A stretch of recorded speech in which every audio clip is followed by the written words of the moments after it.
En Algérie, la vallée de la Soumane porte les marques des raids de représailles lancés par les rebelles. Des villages incendiés, des dizaines de personnes égorgées, tel est le prix que les rebelles ont fait payer aux habitants pour avoir affirmé leur loyalisme à la France. Certains de ces villages toutefois avaient été armés et ont pu se défendre.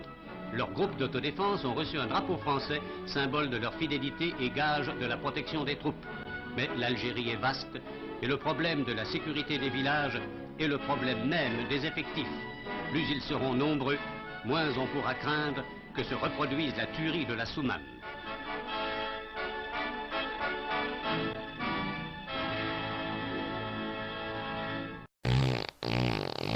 Je montre dans ce livre que la France, si la France perd la Kabylie, elle ne perdrait pas que la Kabylie. Elle ne perdrait pas que l'Algérie.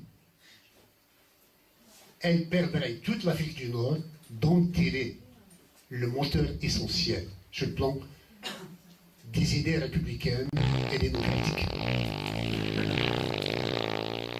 Et je dirais même, la Kabylie est la seule sphère francophone d'Afrique du Nord, je dirais même, pratiquement toute l'Afrique, hormis le Sénégal, où il y a un peu de Français encore vivants, et n'empêche que, notamment en Afrique du Nord, le Français est évacué au profit de l'arabe.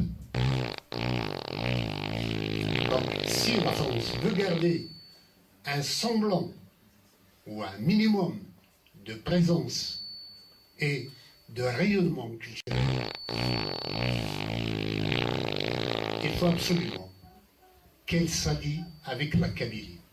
La Kabylie est son seul canot de sauvetage. Où il monte dedans, où il va sombrer. طز رطز